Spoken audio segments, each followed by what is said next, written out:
we have both prepared a special angle or play that we are looking for week 3, Dave. So I'll let you go first and I'll go second here. What do you like in week 3?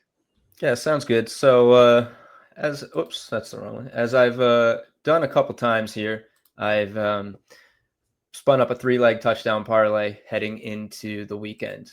Week 1, we went all rookies and we came up one short with Travis Hunter. Week 2, we went 3 wide receivers who had not scored in week 1 that we like to get in, all over a 35% probability from Dimersbot. We came up one short with A.J. Brown, who, as I mentioned, is probably on my fade list for now until I see that passing volume increase in the Eagles offense. But I digress. This week, we're going back to 3 wide receivers who have not scored a receiving touchdown. Puka Nacua does have a touchdown, but it was a 50-yard rush in week 2. And all 3 of these receivers have more, or at least 20 targets this season. 20 targets through 2 games, no receiving touchdowns. That's called being due. And we got CeeDee Lamb, 42% from the Dimers model. Puka Nacua, 35% from the Dimers model. And Jackson Smith and Jigba, 40% from the Dimers model. I got this at plus 933 on DraftKings. Shop around, as we mentioned. Make sure you're getting your best odds. But I like all 3 of these guys to get in. Personally, I like CeeDee for 2. We saw what Amon-Ra did to the Bears last weekend. 3 touchdowns, one of his best games ever. Granted, the Cowboys don't have the gotta get you narrative that the Lions had against Ben Johnson and the Bears, but CeeDee Lamb is due, man. He's been a target hog. He's put up, I think, 100 yards in both games. And these Bears, as we know, are quite vulnerable. So don't be surprised to see CeeDee make an Offensive Player of the Year statement this week, which is a bet I put in this week, by the way, plus 1,400. Wow. Yeah. Nothing can get a player right like the Chicago Bears secondary. So, unless they play for the Chicago Bears. That's very true. Oh, man. All right. I love it. Almost 10-1 odds there for Dave's touchdown parlay. I will be tailing. That's a fun one for sure.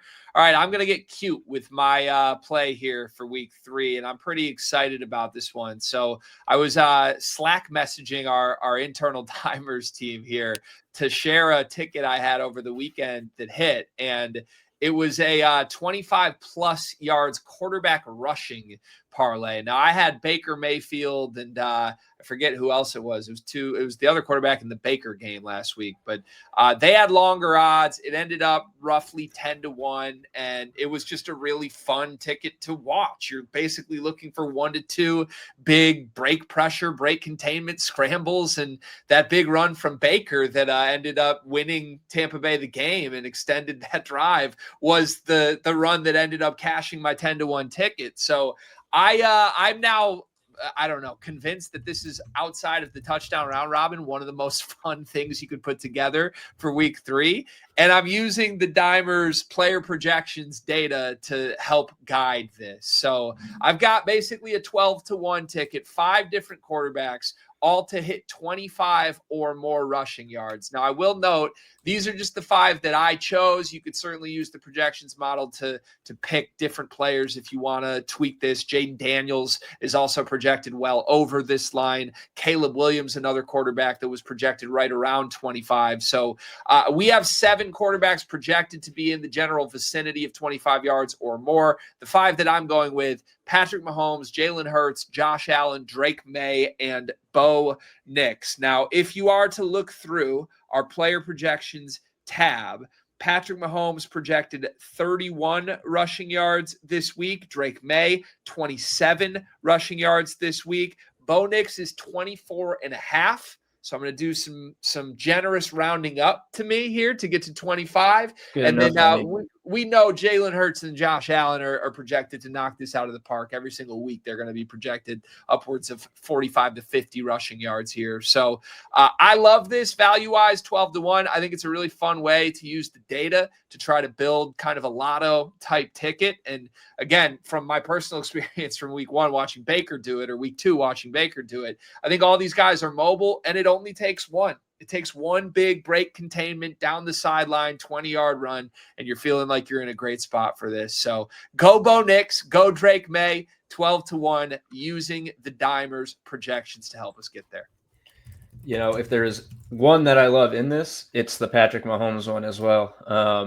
That run game for the Chiefs stinks. So who's doing it? Patrick Mahomes, 57 yards in week 1, 66 in week 2, 6 carries and 7 carries.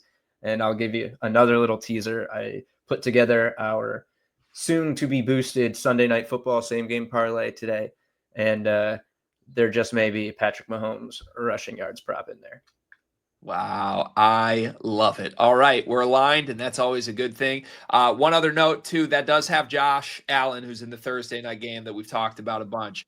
If you don't get this for whatever reason before the Thursday night game is done, feel free to run it with just the other 4 legs or sub in Caleb Williams, Jaden Daniels as well. Those are the other 2 that we really like at the projections of above 25 rushing yards this week. If you do Caleb, you'll end up with better odds than 12-1 because he'll give you longer odds than Josh Allen for sure. So, all right, there you have it. That's everything on our week 3 NFL card this week.